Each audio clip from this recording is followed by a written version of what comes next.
இன்றைக்கி நம்ம வீடியோவில் வெளியே கிடைக்கிற மாதிரி பருப்பு போலியை வீட்லேயே ரொம்ப சாஃப்டாக அதில் இருக்கிற பூர்ணம் வெளியே வராமல் ரொம்ப டேஸ்டியாக எப்படி பண்ணுறதுன்னு காமிக்கிறேங்க. ரொம்ப டிப்ஸுடன் இந்த வீடியோவை செஞ்சுருக்கேன். கண்டிப்பாக பாருங்கள், ஸ்கிப் பண்ணாமல். ஹாய் ஃப்ரெண்ட்ஸ், என் பேர் Aadya. Welcome to our channel Aadya recipes and vlogs. இப்போ தான் முதல் தடவை நம்ம சேனலை பார்க்குறீங்களா? அப்போ கண்டிப்பாக சப்ஸ்கிரைப் பண்ணிக்கோங்க. இந்த மாதிரி நிறைய ரெசிபீஸ் எல்லாம் இருக்குங்க. வரலட்சுமி விரதம் பூஜை வீட்லேயே கண்டிப்பாக நீங்களும் ட்ரை பண்ணுங்கள். எப்படி பண்ணுறதுன்னு பார்த்துடலாம். இதுக்காக ஒரு குக்கர் எடுத்துகிட்டேன். அதில் 1.5 கப் அளவுக்கு கடலைப்பருப்பு சேர்த்துக்கலாம். சேர்த்துட்டு தண்ணியை ஊற்றிட்டு ஒரு 2-3 வாட்டி நல்லா வாஷ் பண்ணிக்கலாம். வாஷ் பண்ணிவிட்டு இதிலையே 3 கப் அளவுக்கு தண்ணியை சேர்த்துக்கலாங்க. சேர்த்துட்டு மூடியை வச்சுட்டு 1 மணி நேரம் நல்லா ஊற வச்சுக்கலாம். இது ஊற வச்சதுக்கப்புறம் மாவு கூட பிசைஞ்சிக்கலாங்க. ஏன்னா மாவு கூட 1 மணி நேரம் நல்லா ஊறுனா நல்லாயிருக்கும். இது ரெண்டுமே ஃபஸ்ட் ஸ்டெப்பாக பண்ணிக்கலாம் இந்த பருப்பு போலுக்கு. இதுக்காக ஒரு பவுலை எடுத்துட்டு ஒரு 2 கப் அளவுக்கு மைதா மாவை சேர்த்துக்கலாம். கப் மெஷர்மெண்ட்ஸ் எல்லாமே ஒரே கப்பால் அளந்துக்கோங்க. இந்த பிளேஸில் நீங்கள் கோதுமை மாவு கூட சேர்க்கலாம். இதுலேயே 1 ஸ்பூன் சால்ட்டு, ஒரு 1/4 ஸ்பூன் அளவுக்கு மஞ்சள் வந்து கொஞ்சம் கலருக்காக தான் போட்டேங்க. வேணும்னா போட்டுக்கோங்க, இல்லைன்னா ஸ்கிப் பண்ணிவிடுங்க. இதெல்லாமே ஒரு வாட்டி மிக்ஸ் பண்ணிவிட்டு நார்மல் குடிக்கிற தண்ணியை சேர்த்துக்கிட்டே இதெல்லாமே நம்ம சப்பாத்திக்கு ரெடி பண்ணுவோம்ல அந்த கன்சிஸ்டன்சியில் வரணும். ரொம்ப சாஃப்டாக இருக்கணும். தண்ணி ஒரே வாட்டி சேர்க்காம கொஞ்சமாக சேர்த்துட்டு நல்லா பிசைஞ்சிக்கலாங்க. இப்போ இந்த கன்சிஸ்டன்சியில் இருக்கும்போது ஒரு 2 ஸ்பூன் அளவுக்கு நெய் இல்லைன்னா எண்ணெயை சேர்த்துக்கோங்க. சேர்த்துட்டு இந்த மாதிரி நல்லா பிசைஞ்சிக்கோங்க. பிசைஞ்சிட்டு மேலே ஆறி போகாமல் இது எல்லாமே கொஞ்சம் நெய்யை இல்லைன்னா ஆயிலில் சேர்த்துக்கிட்டு மூடியை வச்சுட்டு 1 மணி நேரம் நல்லா சோக் பண்ணிக்கலாம். இந்த பருப்பு இந்த மாவு ஒரே வாட்டி இந்த மாதிரி ரெடி பண்ணிவிட்டு பக்கத்தில் இருக்கட்டும்.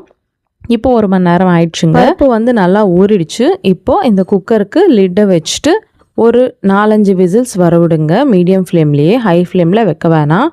இந்த மாதிரி விசில்ஸ் வந்ததுக்கப்புறம் ஸ்டவ் ஆஃப் பண்ணிவிட்டு மூடி எடுத்துட்டு ப்ரெஷர் எல்லாம் போனதுக்கப்புறம் பார்த்தீங்கன்னா நம்மளுக்கு பருப்பு வந்து நல்லா வெந்துடுச்சு. இப்போ இந்த பருப்பை வந்து ஜல்லடைக்கு மாற்றிக்கலாம். இதில் ஏதாவது எக்ஸஸ் தண்ணி இருந்தால் அடியில் ஒரு பிளேட்டை வச்சுக்கோங்க. அந்த தண்ணி வந்து செப்பரேட் பண்ணிடணும்.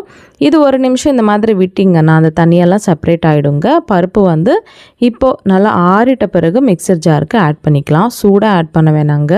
இந்த மாதிரி கொஞ்சமாக சேர்த்துக்கிட்டு நல்லா ஃபைன் பேஸ்ட்டாக மாதிரி கிரைண்ட் பண்ணிக்கலாம். இதில் தண்ணி எதுவுமே சேர்க்கக்கூடாதுங்க. இப்போ இதெல்லாமே ஒரு பேனில் மாற்றிக்கலாம்.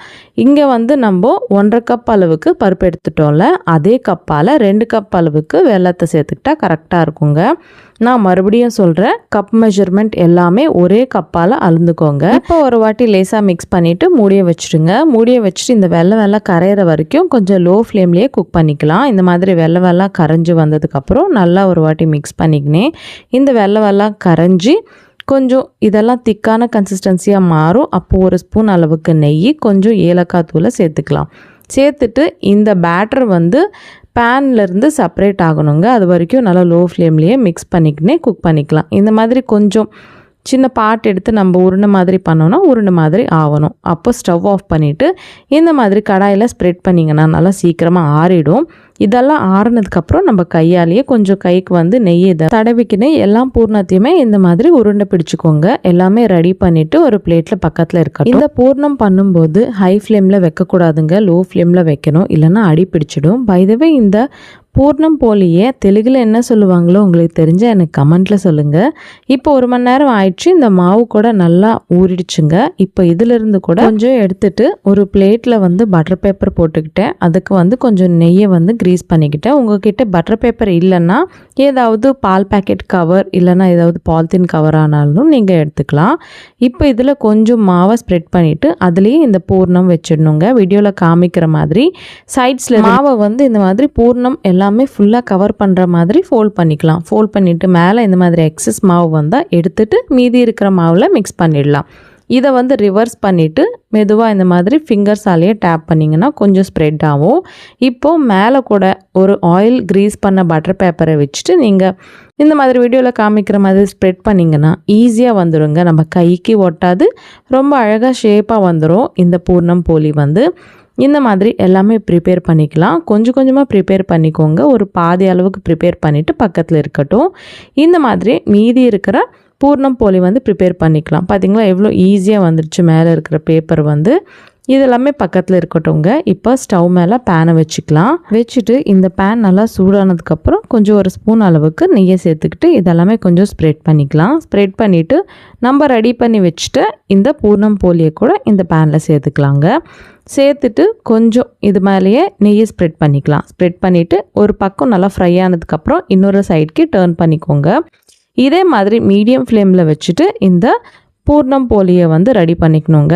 நடுவில் நெய்யை சேர்த்துக்கிட்டே 2 சைட்ஸும் நல்லா கொஞ்சம் கலர் மாறி பொன்னிறமாக வரும். அப்போது இந்த பூர்ணம் போலி நம்மளுக்கு ரெடி ஆயிடுச்சுங்க. ஹை ஃப்ளேமில் வைக்க வேணாம், மீடியம் ஃப்ளேம்லேயே வச்சு நல்லா ஃப்ரை பண்ணிக்கலாம்.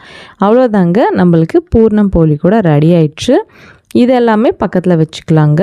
இதே மாதிரி மீதி இருக்கிற எல்லாத்தையுமே ப்ரிப்பேர் பண்ணிக்கலாம். ரொம்ப ரொம்ப டேஸ்டியாக ரொம்ப சாஃப்டாக பஞ்சு மாதிரி இருக்கிற பூர்ணம் போலி ரெடி ஆயிடுச்சுங்க.